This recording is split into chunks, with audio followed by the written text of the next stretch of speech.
Welcome, my dear colleagues. My name is Haitham Mekkawi, and today we gather not merely for science, but for survival.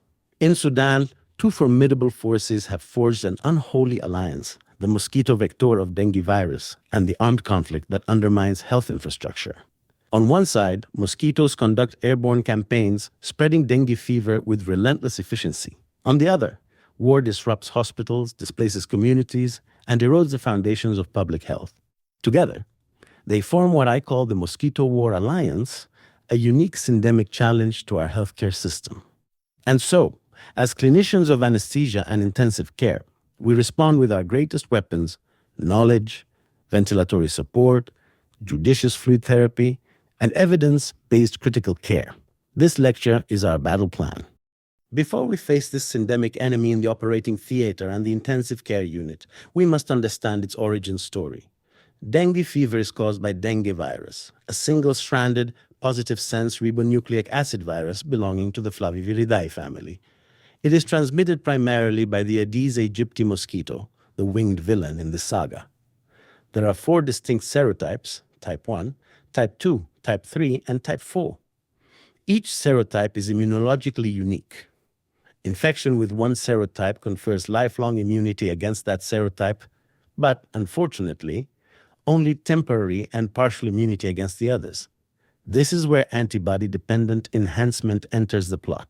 On secondary infection with a different serotype, pre-existing non-neutralizing antibodies facilitate viral entry into monocytes and macrophages, leading to more severe disease. Now, let us meet our 4 viral protagonists. Type 1, the most widespread traveler, often causing classical dengue fever. Type 2, the notorious troublemaker, frequently associated with severe dengue and hemorrhagic manifestations. Type 3, the silent strategist, often severe in secondary infections. Type 4, the quiet one, usually less severe but perfectly capable of triggering outbreaks when least expected. These 4 serotypes circulate together, often coexisting in the same geographical region. And in Sudan, thanks to environmental instability, conflict, and disrupted vector control, they are thriving together like a chaotic Shōjo drama cast. To understand when anesthesia and critical care become dangerous, we must first understand the clinical classification of dengue fever. According to the World Health Organization, dengue infection is classified into 3 clinical categories: 1 dengue without warning signs, 2 dengue with warning signs, and 3 severe dengue. The disease typically follows 3 clinical phases: the febrile phase, the critical phase, and the recovery phase. During the febrile phase, the patient experiences high-grade fever, myalgia, and headache. The vascular system remains stable, but the virus is replicating rapidly. The critical phase, usually between day 4 and 6, is the most dangerous. Plasma leakage peaks, hematocrit rises, thrombocytopenia deepens, and coagulopathy emerges. Many patients appear deceptively better as fever subsides, but physiologically, they stand at the edge of a precipice. The recovery phase begins when vascular integrity is restored. Fluids reabsorb, hematocrit falls, and platelets recover. However, if fluid therapy was excessive during the critical phase, pulmonary edema and effusions may develop. These phases are like 3 acts in a Shōjo drama: Act 1, fever and chaos; Act 2, silent danger; Act 3, resolution or complications. As anesthesiologists and intensivists, we must time our interventions wisely. Elective procedures should be postponed until recovery. Emergency procedures in the critical phase require maximal preparation and vigilance. Now, let us travel deep inside the human body, where the real Shōjo drama begins. The central pathophysiological process in severe dengue fever is capillary endothelial dysfunction, leading to plasma leakage, hemoconcentration, and ultimately circulatory collapse if not addressed. When dengue virus infects monocytes and dendritic cells, the host immune system responds with intense production of pro-inflammatory cytokines, including tumor necrosis factor alpha, interferon gamma, interleukin-6, and vascular endothelial growth factor. These cytokines damage the endothelial glycocalyx, increasing vascular permeability. Plasma leaks into the pleural spaces, peritoneal cavity, and interstitial tissues. Hematocrit rises like a Manga power bar, while intravascular volume quietly vanishes. In secondary infections, antibody-dependent enhancement acts like a treacherous side character. Non-neutralizing antibodies escort the virus into macrophages, amplifying viral replication and immune activation. The coagulation system is also thrown into turmoil. Bone marrow suppression, immune-mediated platelet destruction, and consumptive coagulopathy lead to thrombocytopenia and coagulopathy. Meanwhile, organs begin their individual subplots. The liver becomes inflamed, impairing drug metabolism. The kidneys face hypoperfusion and acute tubular necrosis. The myocardium may suffer viral myocarditis. The brain, in rare cases, can be struck by hemorrhage or encephalopathy. In short, the body turns into a battlefield, cytokine storms rage, capillaries leak, hematocrit rises, and platelets vanish like secondary manga characters. And this is why anesthetic management in the critical phase is as delicate as walking on a tightrope over a leaking river. Now, let us examine the hemodynamic roller coaster of dengue fever, where plasma leaks like a mischievous spirit, and platelets disappear like side characters in a tragic manga arc. During the critical phase, plasma leakage through damaged endothelial glycocalyx leads to rapid intravascular volume depletion, hemoconcentration, and narrowing of pulse pressure. The hematocrit level rises significantly. This is not just a lab value. It is our real-time power bar for intravascular volume. A rising hematocrit with unstable hemodynamics indicates ongoing leakage, whereas a falling hematocrit with instability suggests bleeding. If fluid resuscitation is excessive, once the vascular endothelium recovers, the reabsorbed fluid may flood the lungs, leading to pulmonary edema and pleural effusions during the recovery phase.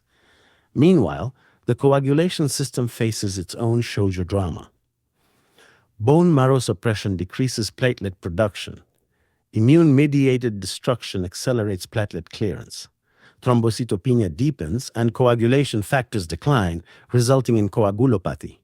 This triad, leakage, hemoconcentration, and coagulopathy, is the physiological enemy we must confront perioperatively and in the intensive care unit. Monitoring hematocrit trends, platelet counts, and coagulation profiles is not optional. It is the narrative arc of every critically ill dengue patient. Now we enter the operating theater, the stage where physiology meets pharmacology, and the margin for error becomes thinner than a mosquito's wing. Emergency surgery during the critical phase of dengue fever is a high-risk endeavor.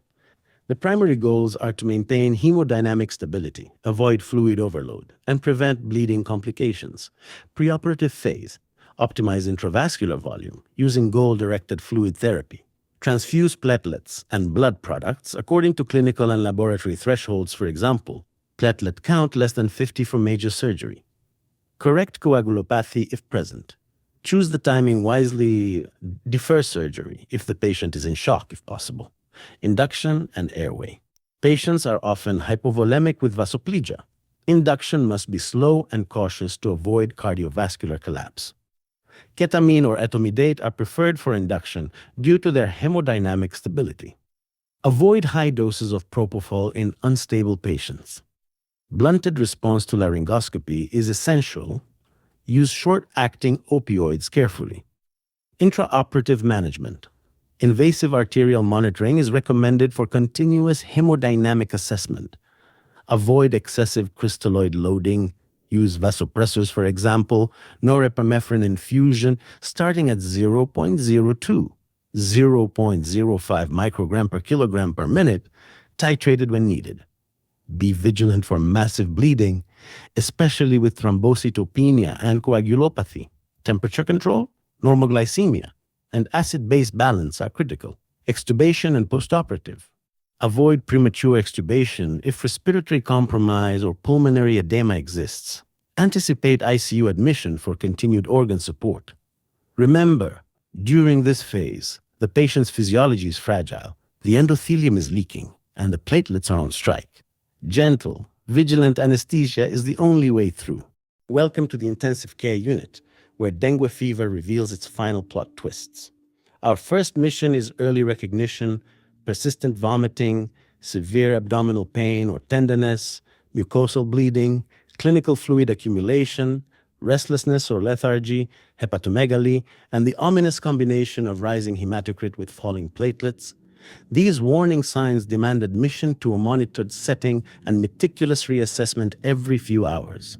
Fluid therapy follows a single sacred principle: give the minimum effective volume to restore perfusion, then taper aggressively as vascular integrity returns.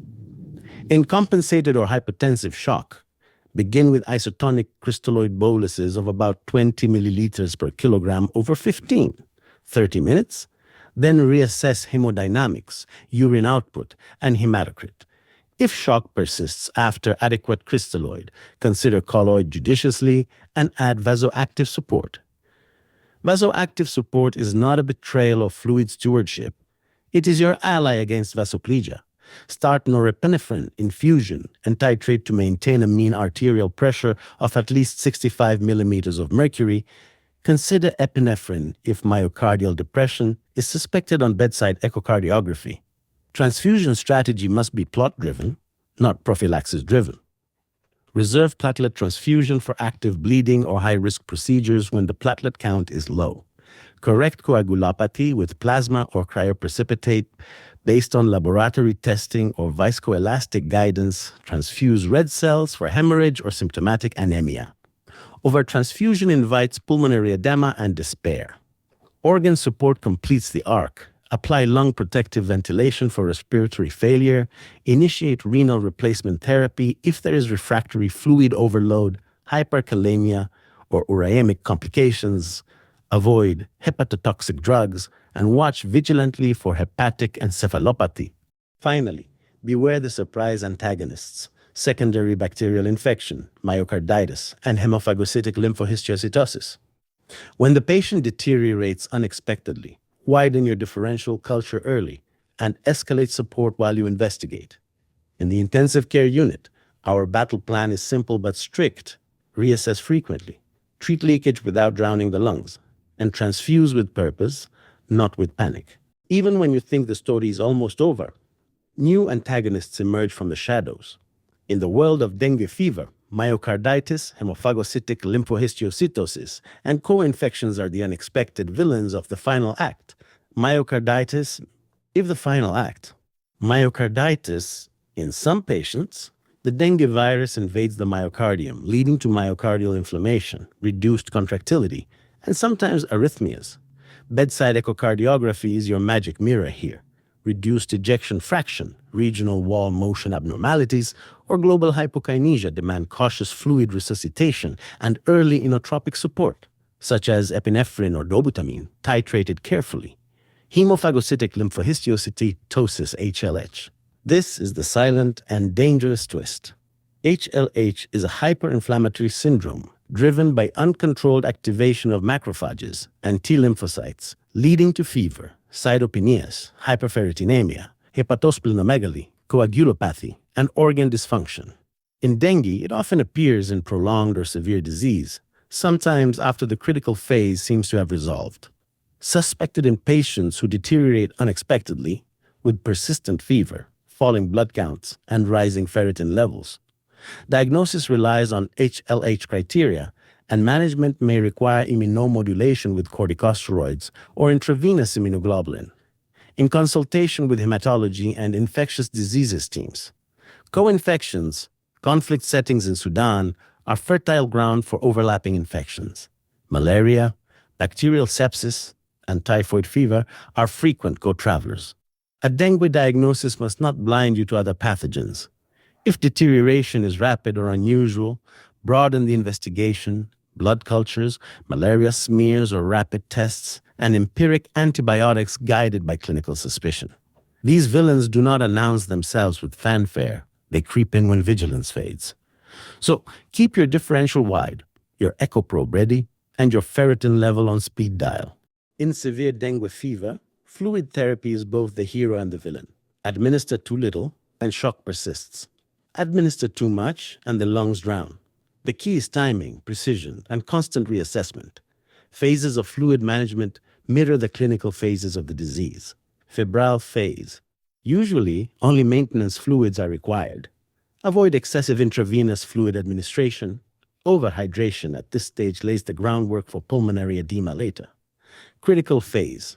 This is the true battlefield. Plasma leakage peaks, so judicious fluid resuscitation is essential.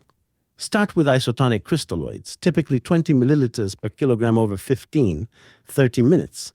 Then reassess clinical parameters, hematocrit, and urine output. Subsequent boluses should be smaller and titrated, not automatic. If hematocrit is rising and perfusion is inadequate, continue resuscitation. If hematocrit falls with instability, suspect bleeding.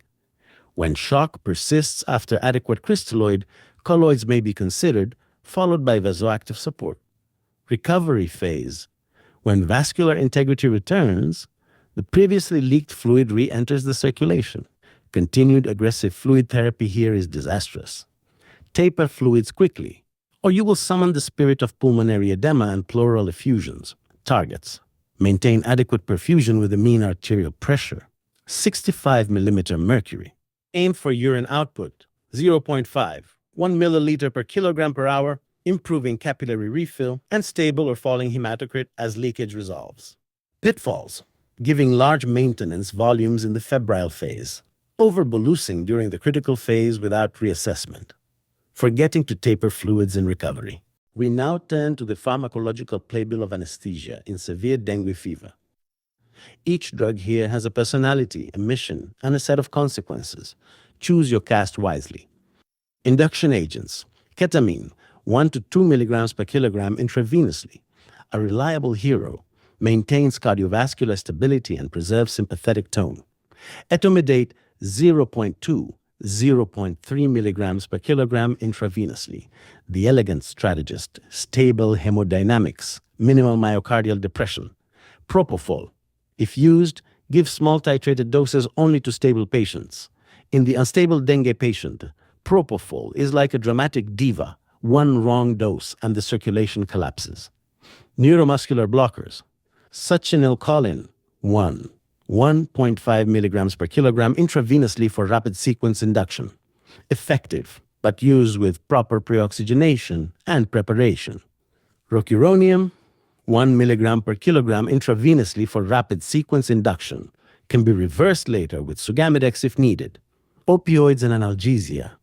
Short-acting opioids, such as fentanyl 1, 2 micrograms per kilogram intravenously, are useful for blunting laryngoscopy responses. Avoid long-acting opioids that may complicate extubation in patients with respiratory compromise. Regional anesthesia may be considered only in convalescent patients with stable platelets and coagulation, not during the critical phase. Vasoactive drugs. Norepinephrine infusion start at 0.02, 0.05 micrograms per kilogram per minute, titrated to maintain a mean arterial pressure of 65 millimeter mercury. Epinephrine or dobutamine may be required in myocarditis or refractory shock. Perioperative strategy summary: induce gently. Maintain perfusion with minimal fluid and early vasopressors. Avoid drugs that exaggerate vasodilation or myocardial depression. Plan postoperative ICU support early. In this story, every milligram is a character. Use them like a careful director, not a reckless improviser. The story does not end in the operating theater. In dengue fever, the recovery phase can be treacherous. Fluid overload, pulmonary edema, secondary infections, and organ dysfunction are common if vigilance fades. Postoperatively, monitor hematocrit, urine output, and oxygenation closely. Extubate only when respiratory function is adequate and there is no evolving pulmonary edema. Use lung protective ventilation in patients with ongoing respiratory compromise. Taper fluids quickly if leakage has resolved to avoid flooding the lungs. Watch for signs of bleeding, HLH, myocarditis, or secondary infections in the days following surgery. Remember, postoperative care in severe dengue is less about heroics and more about vigilant, quiet heroism. Before we close this dengue anesthesia saga, let us inscribe the 6 commandments on the chalkboard of clinical wisdom. 1. Timing is everything. Elective or semi-elective surgery should be performed outside the critical phase whenever possible. Operating during peak plasma leakage is like performing surgery during an earthquake. It can be done, but it is risky and unpredictable. 2. Fluid therapy is precise and dynamic. Avoid both under-resuscitation and fluid overload. Think of fluids as a balance sword, not a fire hose. 3. Monitor hematocrit and platelets like power meters. Rising hematocrit with instability equals sign ongoing leakage. Falling hematocrit with instability equals sign bleeding until proven otherwise. Platelets guide timing for regional anesthesia and surgical safety. 4. Transfuse by indication, not by habit. Routine platelet transfusion in the absence of bleeding or planned invasive procedures is unnecessary. 5. ICU care's continuous reassessment. Always beware of late villains, myocarditis, hemophagocytic, lymphohistiocytosis, and co-infections. They appear when vigilance fades. 6. Sudanese context matters. Overlapping endemic diseases, resource limitations, and conflict conditions require adaptive strategies, not blind imitation of protocols from high-income settings. In short, think critically, act precisely, and never drop your guard, even during the end credits.